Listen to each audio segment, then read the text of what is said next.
It was a gray Tuesday afternoon, the kind that made everything outside look like an old photograph. Pale sunlight filtered through the dusty windows of Ellington's diner, a time-worn place tucked at the edge of a small southern town. Since 1954, it had served meatloaf, mashed potatoes, and stories that never made the news. The clock on the wall ticked a little slower here. The air smelled faintly of brewed coffee, fried onions, and warm bread. And in the far back corner booth sat the same man who had occupied it every afternoon for the past 20 years, Mr. Raymond Ellis. At 91, Mr. Ellis still wore dignity like an old uniform. His skin was lined by sun and war, his white hair neatly combed back with the kind of care no one asked of him, but he gave anyway. He sat upright, shoulders back, hands steady. A former Marine, Raymond had fought at Peleliu, one of the most brutal campaigns of the Pacific, but you would never hear him mention it. The medals were kept in a drawer back home. For him, heroism was not for display. It was a private weight, carried quietly. Every day, without fail, Raymond arrived at noon. He'd slide into his worn leather booth like clockwork. Linda, the senior waitress, didn't even need to ask. A turkey sandwich, no tomato, light mustard, coffee, black, served at exactly 12:15. He took his first bite slowly, closing his eyes as if the taste transported him to a memory only he could see. A memory of comrades, of letters read under moonlight, of silence between gunshots.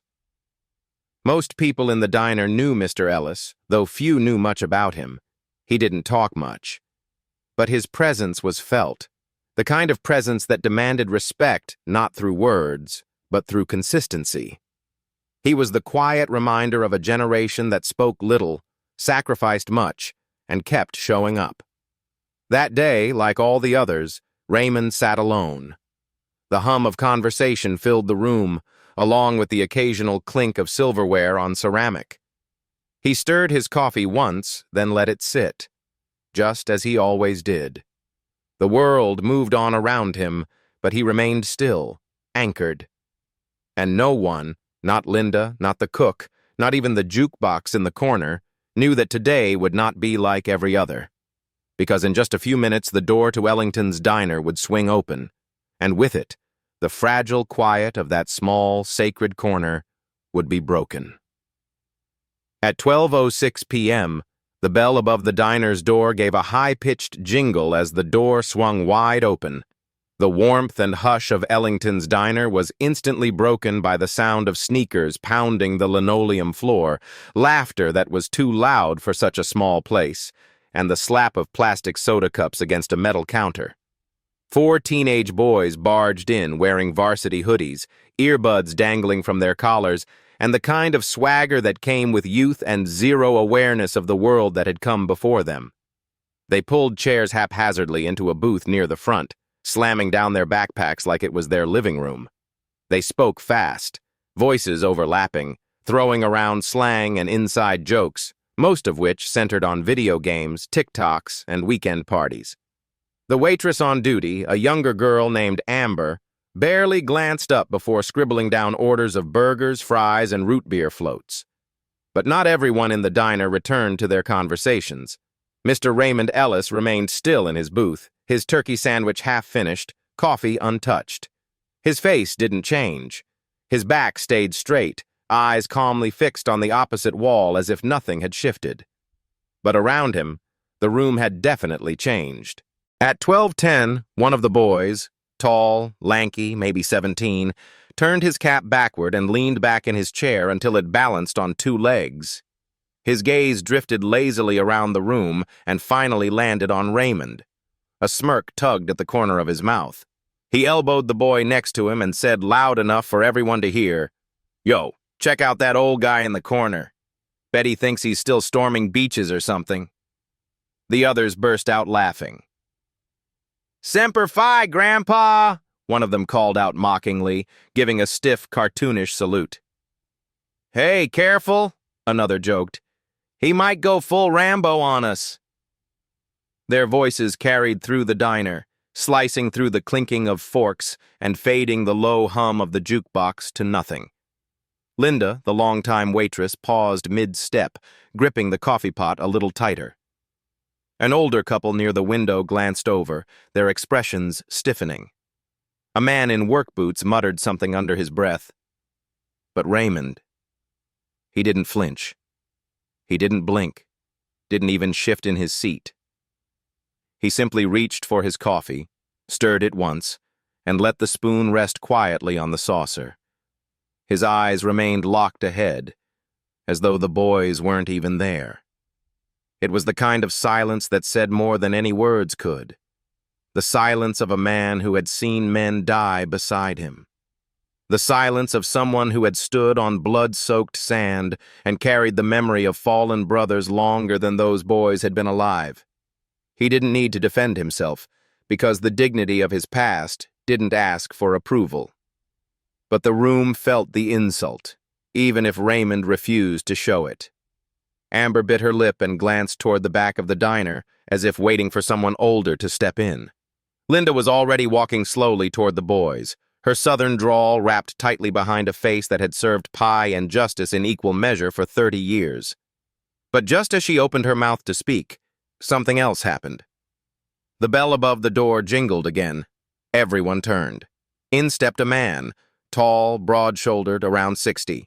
Square jaw, silver buzz cut, faded jeans, and a leather bomber jacket worn smooth with time. Combat boots thudded softly against the floor. He carried himself with the quiet authority of someone who didn't need to prove anything. He paused at the doorway. His steel gray eyes scanned the room. When they landed on the group of boys, still laughing, still unaware, his expression changed.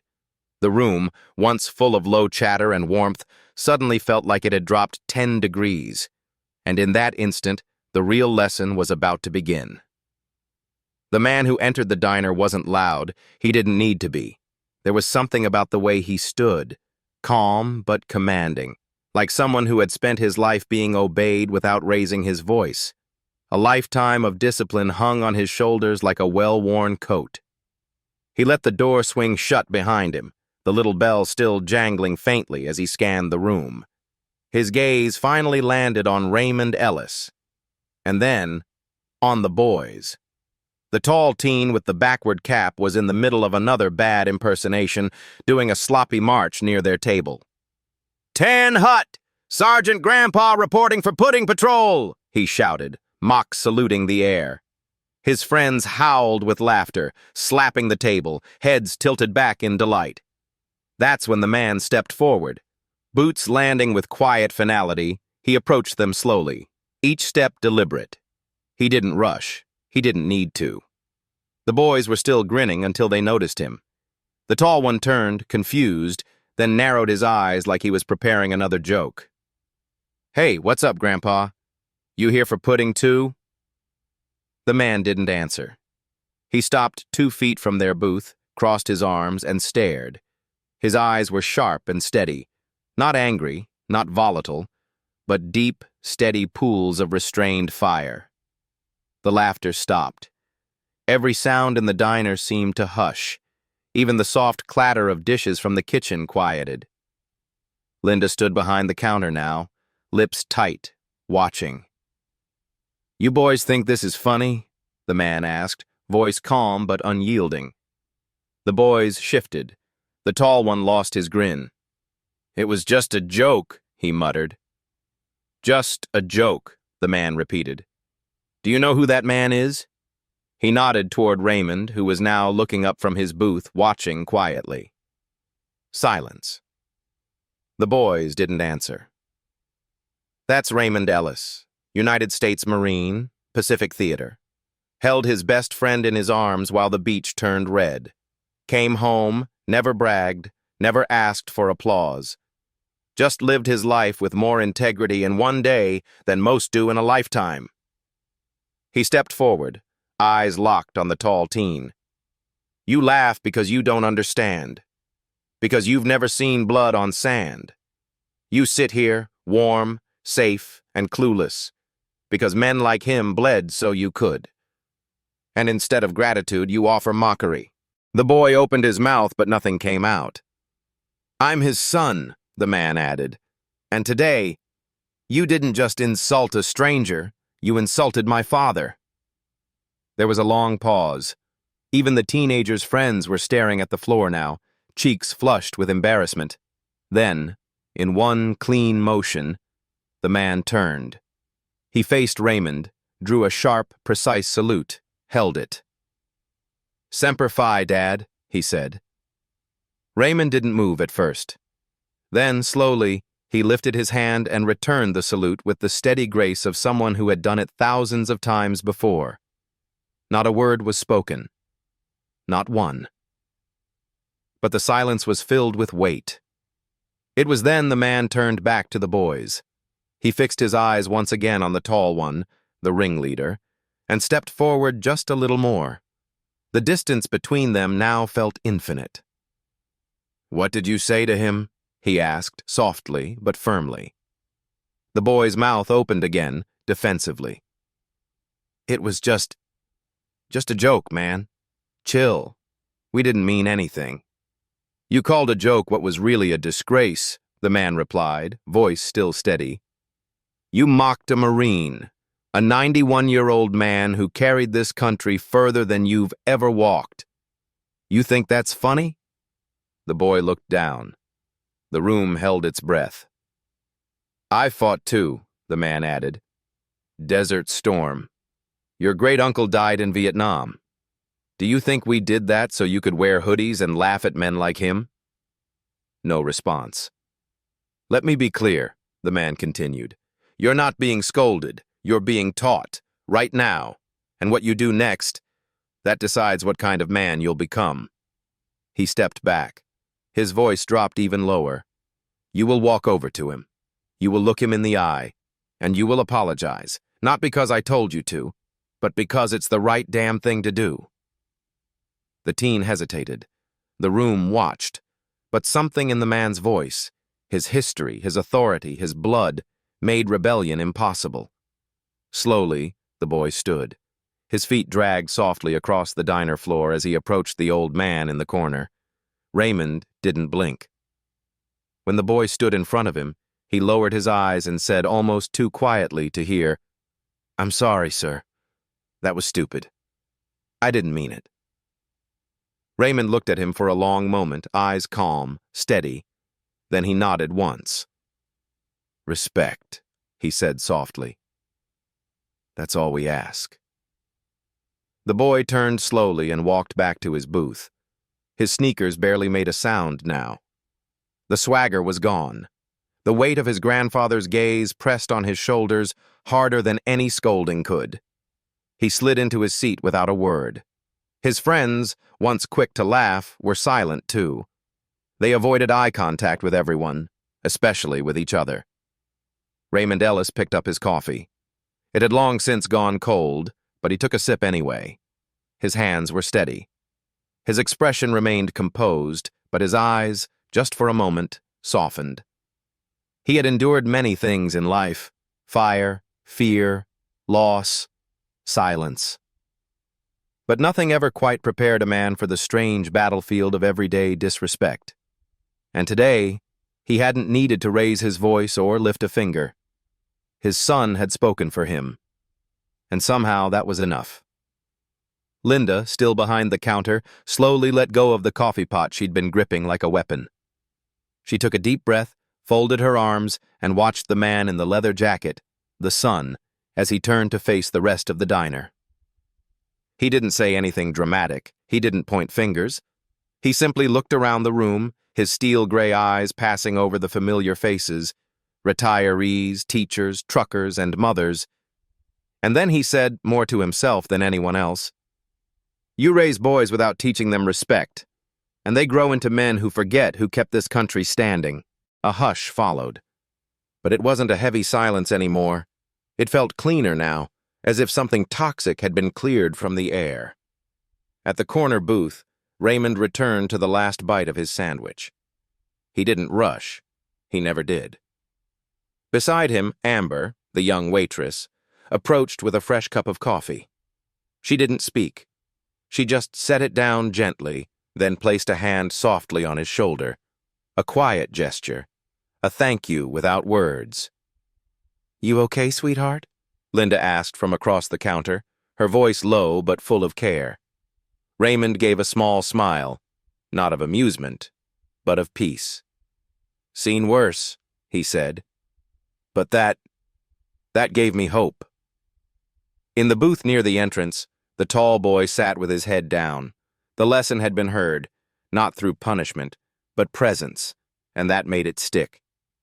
As the man in the leather jacket passed by the teens on his way out, he didn't glare. He didn't even slow. But the boy who had mocked Raymond looked up, and their eyes met, just for a second. That second held more than any lecture could. It held shame, but also the beginnings of understanding. The man opened the door. The bell chimed again, softer this time, and the wind pushed in gently, carrying the faint flutter of the American flag outside. He paused just a moment before stepping into the afternoon light. Back inside, conversation slowly returned. Forks resumed their quiet clatter against plates. Someone turned the jukebox back on, and an old country tune played, low and nostalgic. But everything had changed. Not loudly, not dramatically, just quietly, meaningfully. Outside, the wind picked up, rustling the faded American flag that hung beside the diner's front door. It fluttered softly. Not proud, not grand, just steady. The way flags often are when no one is watching. Inside, Raymond Ellis sat with both hands wrapped around his fresh cup of coffee. He didn't drink it right away. He just held it, letting the warmth seep into his fingers. Around him, the diner had returned to its natural rhythm. People spoke again. The world kept moving. But there was a subtle shift in the way they looked at him. Not with pity, not with curiosity, but with something deeper. Respect. Amber wiped down a nearby table, occasionally glancing over, her youthful face carrying something like reverence. Linda moved slower now, less tense, like the day had aged her slightly, but in a way that added to her grace. And the boys? They were still seated, quiet. No more jokes, no more noise, just thought. Raymond finally took a sip of his coffee. It was still hot, and somehow that surprised him. He looked toward the window, watching the light dance across the rim of his cup. Then he looked back at the seat across from him, the empty seat where his wife used to sit. She'd been gone for 8 years, but somehow, in moments like this, he felt her more than ever. "She would have liked that," he whispered to no one in particular. "She always liked a good lesson, especially when it came with pie." Linda must have heard him, because not long after, she slid a small plate across his table, a slice of apple pie, still warm. "On the house," she said gently. Raymond smiled. You always knew what she liked. The diner door opened again. This time a delivery driver, then a mother with a child. Life carried on. But for those who had been there that afternoon, it would carry on a little differently. The kind of differently that isn't loud or dramatic, but lingers quietly. The way real change often does. And the boy in the backward cap? He didn't say another word for the rest of his meal. But when he left, he looked toward Raymond, not out of fear, not out of guilt, but with something that hadn't been there before. Understanding. As Raymond finished his pie, he looked up once more, not at the door, not at the people, but just into the middle distance, like he was seeing something far away but clear. Maybe it was the beaches of Peleliu. Maybe it was his fallen brothers. Maybe it was just peace. Whatever it was, he nodded once, slowly. Because for a man like Raymond Ellis, who had seen the world at its worst and had chosen still to sit quietly and trust the good, moments like these were enough. They were reminders that dignity doesn't shout, And that respect, once earned, doesn't need to demand anything. It simply waits, and when given freely, it can change everything. If this story touched your heart, we'd be honored to have you with us. Each day we share quiet moments that remind us what still matters. You can subscribe below to join us.